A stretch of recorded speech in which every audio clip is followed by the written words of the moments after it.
अस्सलाम वालेकुम नाज़रीन, मैं हूं कुर्बान बलूच। सदर डॉक्टर आरिफ अलवी को सबक सिखाने का बंदोबस्त हो गया, क्योंकि उन्होंने एक मरतबा नहीं, दो मरतबा नहीं, 3-4 मरतबा पंगा लिया। अब उसका टेन्योर ख़त्म होने जा रहा है और उन्होंने आखिरी पंगा लिया, जिसकी रोशनी में उसको सबक सिखाने के हवाले से सारी तैयारियां मुकम्मल हो गई। अब सियासी तौर पर 2 सूबों में हुकूमतें बन चुकी, पंजाब में और सिंध में, और पंजाब की तारीखी तौर पर पहली खातून वज़ीर आला मरियम नवाज ने हलफ ले लिया, और उसके बाद उन्होंने तरक्याती मंसूबों के हवाले से या पंजाब में शहबाज स्पीड को बरकरार रखने के हवाले से मुराद अली शाह को चैलेंज दिया कि आए अब मुकाबला करते हैं तरक्की के राह पर या तरक्की के अमल पर। अब मौजूदा हालात में पीटीआई के लिए या उर्फ आमा सुन्नी इत्तेहाद काउंसिल के लिए अवाम में हमदर्दी बरकरार रखने के लिए या मुस्तकबिल में सियासी जो उनका टेम्पो है उसको बरकरार रखने के लिए ऑप्शन क्या है, ये तो 3-4 अहम नुकात हैं जिनका तज्जिया करने की कोशिश करेंगे। अब कहा यह जा रहा है कि डॉक्टर आरिफ अलवी ने कौमी असम्बली का इजलास न बुलाकर एक नया पंगा लिया, वो इसलिए कि वो समझते हैं कि इमरान खान के पास उसके लिए हमदर्दी नहीं है, तो जाते जाते वो इमरान खान के दिल में अपने लिए नरम गोशा पैदा करें। और यही वजह है, बताया जा रहा है कि उसको कुछ रोज़ पहले कौमी असम्बली का इजलास बुलाने के हवाले से पार्लियामानी उमूर वजारत की तरफ से समरी भेज दी गई, लेकिन उन्होंने उसके हवाले से कोई रद्द अमल का इजहार नहीं किया, या ये कहा जा सकता है कि उनको जो समरी मौसूल हुई उन्होंने गोडे के नीचे रख ली। इसके हवाले से मीडिया में जो ज़राए के ज़रिए खबरें चल रही हैं वो ये है कि डॉक्टर आरिफ अलवी का मौक़िफ़ ये है कि कौमी असम्बली में ख़वातीन और अक़लियती नशिस्तें नामुकम्मल हैं, उनको तकमील किया जाए, उनको मुकम्मल किया जाए तो इजलास तलब किया जाएगा। लेकिन ज़राए कहते हैं कि इससे पहले भी उन्होंने 1-2 बार मुक़द्दर क़ुव्वतों से पंगा लिया, हालांकि उसके बाद उसको पीछे हटना पड़ा। मौजूदा कौमी असम्बली का इजलास बुलाने के हवाले से सदर के पास इख्तियारात क्या हैं, आइन में क्या है, तो इसके हवाले से अगर आइन का आप जायज़ा लेंगे तो उसमें ये कहा जा रहा है कि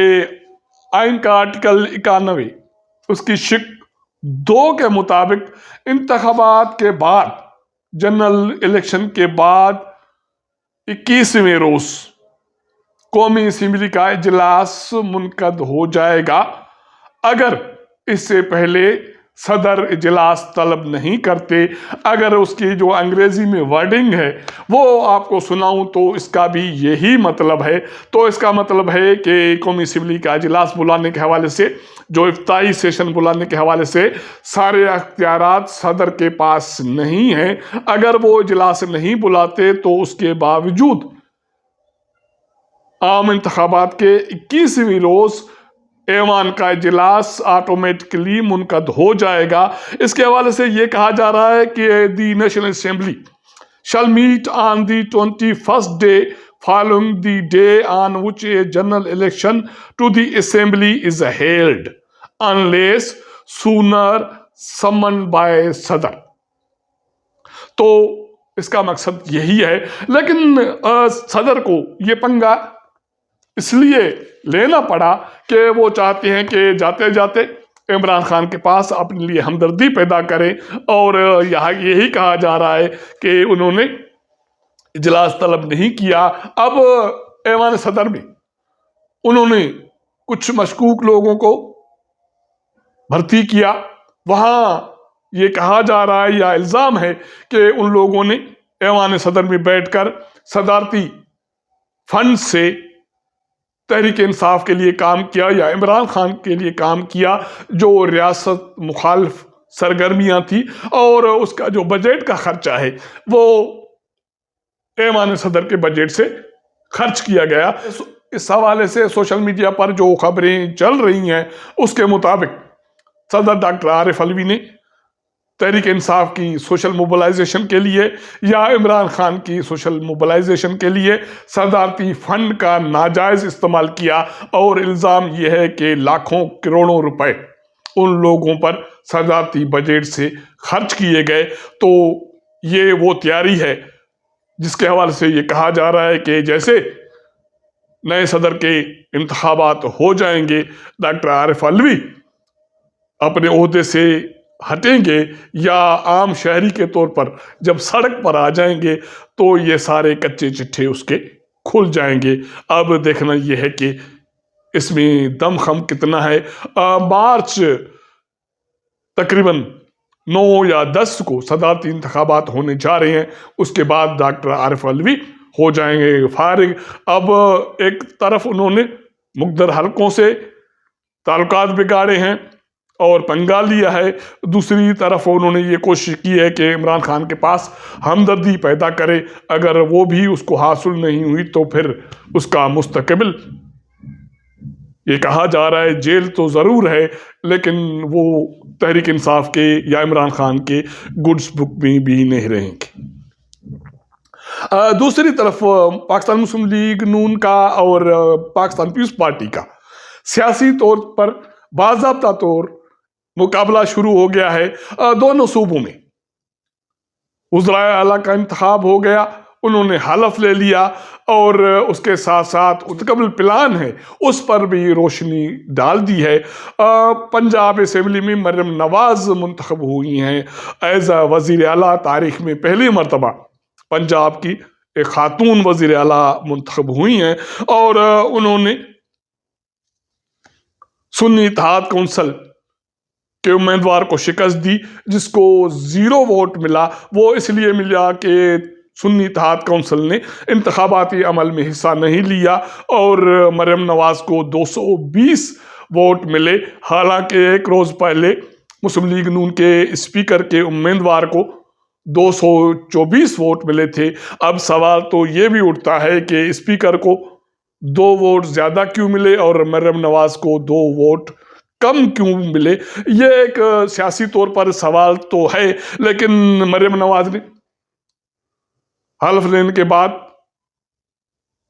بڑا اعلان کیا، اور اس کا بڑا اعلان یہ تھا کہ 5 سالوں میں پنجاب میں 5 آئی ٹی سٹیز بنائے جائیں گے۔ تو اس کا مطلب ہے کہ آئی ٹی پنجاب میں اب پرائرٹی ہوگی، اور 5 بڑے سٹی آئی ٹی کے بنائے جائیں گے جو ایک ماڈرن ٹیکنالوجی ہے، تاکہ نوجوانوں کو تربیت دی جائے، ان کو ٹرینڈ کیا جائے اور ان کے لیے روزگار کے مواقع پیدا کیے جائیں۔ اور مریم نواز اس کے علاوہ کہتی ہے کہ کسی سے بدلہ نہیں لینا، میں اس نیت سے نہیں آئی،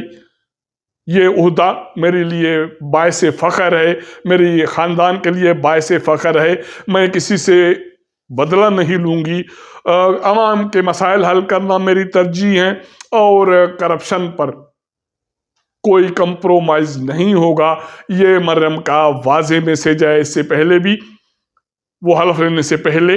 پنجاب میں صحت کے حوالے سے، تعلیم کے حوالے سے اپنے پلان کا اعلان کر چکی۔ اب باضابطہ طور پر وہ وزیر اعلیٰ بن گئی۔ اب کابینہ کی تشکیل نو ہوگی، نئی کابینہ کو تشکیل دیا جائے گا، اور اس کے روشنی میں یہ پتہ چلے گا کہ مریم نواز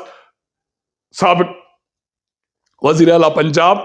اپنے چچا شہباز شریف کی اسپیڈ کو کس حد تک برقرار رکھتی ہیں۔ اگر جو انہوں نے اعلان کیا کہ وہ کسی سیاسی بدلے کی عمل میں نہیں پڑیں گی، اور آئی ٹی کے حوالے سے جو انہوں نے اعلان کیا، یا کرپشن کے حوالے سے، صحت اور تعلیم کے حوالے سے جو انہوں نے اعلان کیا، اگر اس پر وہ پیش رفت کرتی ہیں تو یقینی طور پر پنجاب جو پاکستان میں باقی صوبوں کے مقابلے میں ترقی یافتہ ہے، وہ مزید تیزی سے ترقی کرے گا۔ یہ نہ صرف مریم نواز کا چیلنج ہے، یہ میرے خیال میں اصولی طور پر سید مراد علی شاہ کے لیے بڑا چیلنج ہوگا۔ ایک ہی روز، جس روز مریم نواز منتخب ہوئی اور انہوں نے حلف لیا، اسی روز पाकिस्तान के दूसरे बड़े सूबे सिंध में सैयद मुराद अली शाह तीसरी बार वजीर आला बने और मुंतखब हुए और उन्होंने 112 वोट लिए। हालांकि एक रोज पहले पाकिस्तान पीपल्स पार्टी के स्पीकर के उम्मीदवार सैयद अवैस कादिर शाह ने 111 वोट लिए थे। तो इस तरह अब मुराद अली शाह जो एक ट्रेंड वजीर आला है, तीसरी मरतबा वो वजीर आला मुंतखब हो गए, हलफ हो गया और वो जिम्मेदारियां संभालने जा रहे हैं। और उसके साथ साथ पाकिस्तान पीपल्स पार्टी खवातीन विंग की मरकजी सदर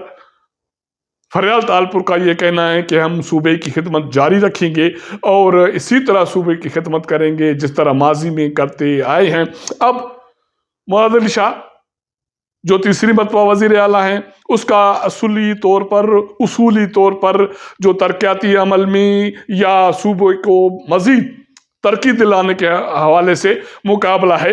मरियम नवाज के साथ। उसके अलावा बाकी दो सूबे बलोचिस्तान और केपी के असेंबलियों के जो इजलास हैं वो बुध को तलब किए गए हैं। केपी में तहरीक इंसाफ या उर्फ आमा सुन्नी इत्तेहाद कौंसिल के जो उम्मीदवार अली अमीन गंडापुर वजीर आला के लिए नामजद हो चुके हैं। उसके लिए भी मेरे ख्याल में मरियम चैलेंज होगी और उसके साथ साथ मुराद अली शाह जो तजर्बेकार हैं वो भी चैलेंज होंगे। लेकिन बलूचिस्तान के हवाले से अभी तक किसी जमात की तरफ से वजीर आला का उम्मीदवार नामजद न हो सका, क्योंकि